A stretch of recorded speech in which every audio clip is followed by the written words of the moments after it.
Hey guys, Danny here. I hope you're all doing well. Today we are taking a look at the MJX Bugs B7. This product was sent to me for review, and as always, if you'd like to pick it up, you can find a link down in the description. Now I just want to get you excited for the rest of the video by saying I think this is one of the best drones I have reviewed, and I'm going to obviously explain why in the rest of this review, so please stick around. Let's run through what's in the box quickly. So of course you have the drone, the controller. I have the version that comes with 3 batteries. You get a dual charger as standard, and of course your manual, and you also get your charging cable, some props and some other spares. Of course the selling point of this drone is that it's very light enough that it doesn't need to be registered depending on the country that you're flying, so please check that. You'll see that it doesn't even weigh that much more than my smartphone. It's quite hard to actually get an idea how small this drone is, but here's a comparison to my smartphone. You'll see that its footprint is actually slightly smaller, and of course it weighs a little bit more, but it weighs enough that it doesn't feel cheap. That's worth bearing in mind. It doesn't feel so light that it feels cheap. It still feels sturdy and really nice to hold. For the price you're paying for this drone, I'm pleased to say the drone itself does feel and look high quality. The folding arms, for example, have this really nice sturdiness to them. You can see that they don't pull out really easily, so they don't feel flimsy at all. I also really like the fact that they're symmetrical, so both sides can fold in independent of each other. You don't have to do them in a certain order, which is really nice. The battery slots into the top of the drone and is very easy to remove, as well as having a nice satisfying click when you put it back. The batteries are 1500 mAh and should give you up to 15 minutes of flight time. As well as having GPS, this drone also has a downward facing camera for optical flow positioning. Essentially just a camera that looks at the ground and helps the drone stabilize. You have a nice big camera on the front as well. You can only adjust this manually, so there's no mechanical adjustment, but you can adjust it a full 90 degrees, so you can face this all the way down, which enabled me to get that really cool shot at the start of the video. You have some side vents for cooling, and there's also your micro SD card slot on the side. It's one of those clicky ones and it feels nice and secure. Unfortunately, the premium feel and look of the drone doesn't really carry over to the controller. While the controller doesn't feel cheap, it has a level of sturdiness that the drone has as well. The plastic that they've used just has this cheap feel to it, and the controller just doesn't look very premium, so I would have liked them to use a slightly better design and a slightly better finish on the controller, but it definitely doesn't feel like it will break easily. The buttons feel good. The joysticks also feel really nice and they have a really nice amount of give to them. Don't get me wrong, I'm not saying the controller is bad, I just feel for the price you're paying for this product, it could have been a little bit better.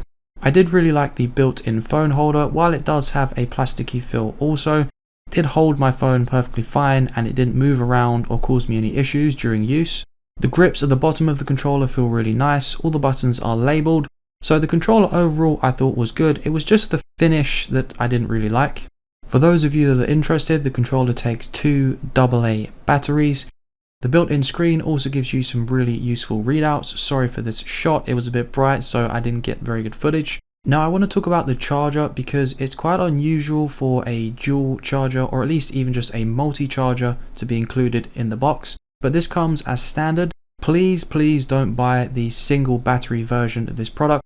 When you're buying a drone, if you're planning to have it for a long period of time, always pick up at least 2 batteries because sometimes they can be harder to pick up later on. Although it takes about 2.5 hours to fully charge a battery, being able to charge more than one is obviously really handy.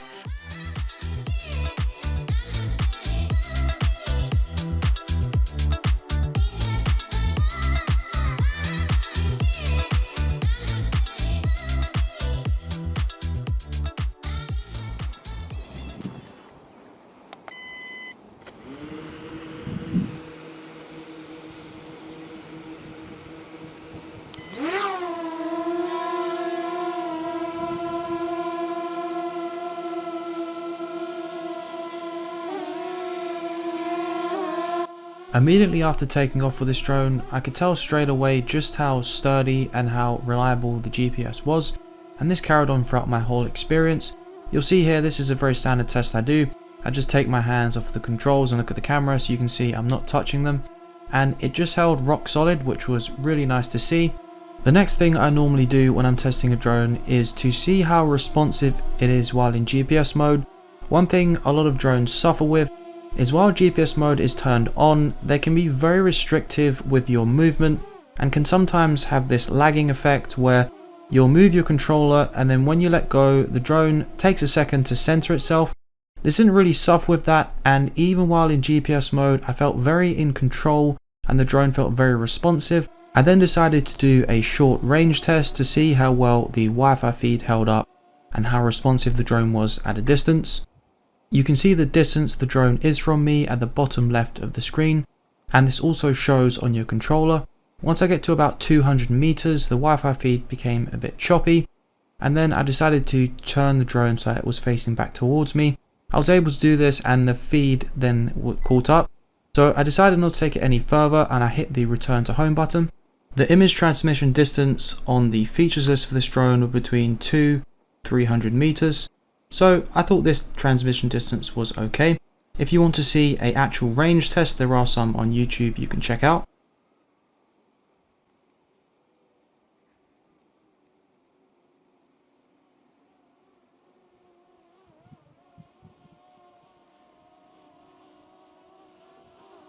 At this point I felt very happy with how quickly the drone returned to me. Even though I lost the feed temporarily, I did feel really in control. Once I did this first return to home, the drone felt nice and responsive and did exactly what I wanted. You can also cancel return to home very easily just by pressing the button on the screen or by holding the button on the controller, and then you'll regain full control of the drone. It didn't return exactly from where I took off from, but it was more than close enough. This can be very dependent on how many GPS satellites you're connected to. The app felt pretty easy and nice to use even while I was flying. You can change a few different settings like your recording quality.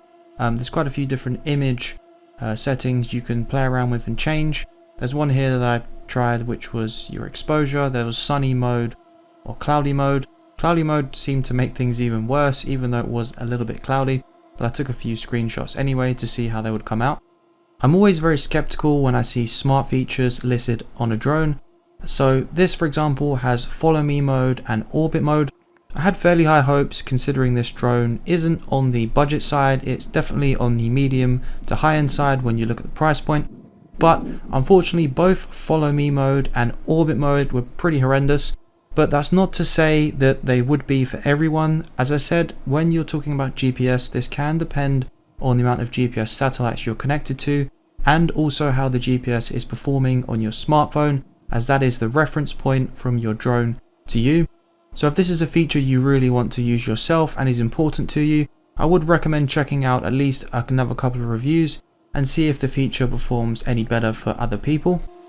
Like most other drones, this drone has a very annoying warning system which will continuously beep at you when the drone is low on battery. I'm not sure if you can turn this off, but you may be able to. However, while in this mode, you do still have full control, and then there's another level where it goes red and the drone will automatically return to you.